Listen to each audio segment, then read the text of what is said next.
What's going on YouTube? JT is Reborn here, and welcome back to another edition of my DC comic book reviews. And in this video, we're talking about Batman Superman World's Finest, issue number 26. This one is written by Mark Waid, art by Dan Mora. This issue, it takes place after, what was it, issue 25 or whatever, or the annual or whatnot. Basically, like I said, somebody's hunting down the fifth dimensional imps, and so Bat-Mite and Mr. Mxyzptlk have to go to Batman, Superman, and Dick Grayson Robin to try and stop this madness before it all gets extra crazy. So that's basically the rundown of the storyline. Whenever you're dealing with like the fifth dimensional imps, reality and all sorts of crazy wacky stuff, all sorts of different types of shenanigans start to occur, and just get ready for crazy stuff. So this is one of my favorite issues of this run so far, because the fifth dimensional imps just add a nice bit of humor and kind of levity to some of these situations. They're not really, I mean, there is a danger with the fifth dimensional imps in this world, but there's always a sense of fun when these types of characters show up in this stuff. And I think this particular storyline and the combination of that and Dan Mora's phenomenal artwork just makes for a really fun comic book. So you also have these imps for like Sinestro, you have Robin kind of getting powers, you have just so many different characters, so much stuff going on. There's like a Joker imp, there's a Deathstroke imp, there's so many different types that I've kind of lost count at this point, because like every hero and villain seems to have some sort of counterpart. Bat-Mite gets teamed up with Superman, Mxyzptlk gets teamed up with Robin and Batman, and Robin gets powers at one point, which is pretty cool, although like the toll it takes to kind of have those powers all at once is kind of a lot for one person to kind of handle, so he has to kind of say no more, no more, no more. So like I said, it takes some adapting to like kind of getting used to that sort of feeling, if you will. But there seems to be another like fifth dimensional villain, like it's this guy right here. Kind of looks a little bit like a Joker, but something kind of original. I don't necessarily know the character's name just yet, but I'm sure they're going to reveal it in subsequent issues, if you will. This is the one kind of building these imps. So some all-powerful villain of sorts is on the horizon, which I'm excited to see who this character is and why they're doing things the way they are.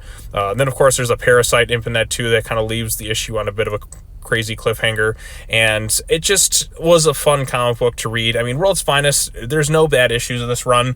This storyline, bringing in Mxyzptlk and Batman, I really like the fifth dimensional imp stuff, so whenever it kind of pops up in something, I get excited, because it's usually something fun, crazy. You can kind of do whatever you want. You're not bound by any sort of limitations when you bring in characters who can literally manifest all sorts of different things. Now, they can sometimes be a little bit tricky to write, because like, I mean, sometimes it's okay to work within a sandbox. You're kind of, you know what you're kind of limited by. But when it comes to fifth dimensional imps, and that's like, it's so limitless. So trying to create something that's interesting and an engaging story can be a bit of a challenge at times. But when it's executed right, it usually works out to make for a very fun, like upbeat, kind of crazy, wacky comic book. And that's really what this issue is in a nutshell. It's fun, wacky, phenomenal artwork by Dan Mora. I don't got any real complaints about this stuff. Like I said, I always enjoyed seeing the fifth dimensional imp stuff and having it in the storyline and the different versions of it. And you do feel that there is a genuine threat level with this situation going on as once.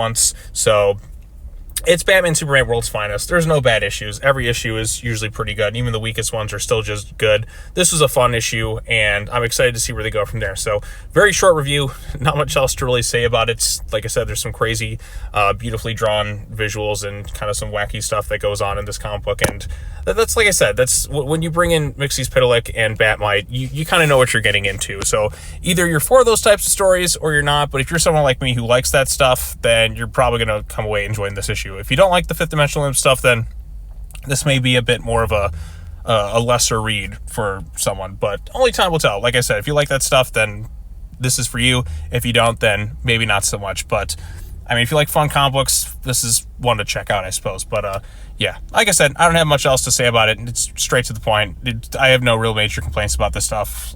Like I said, I like this kind of stuff.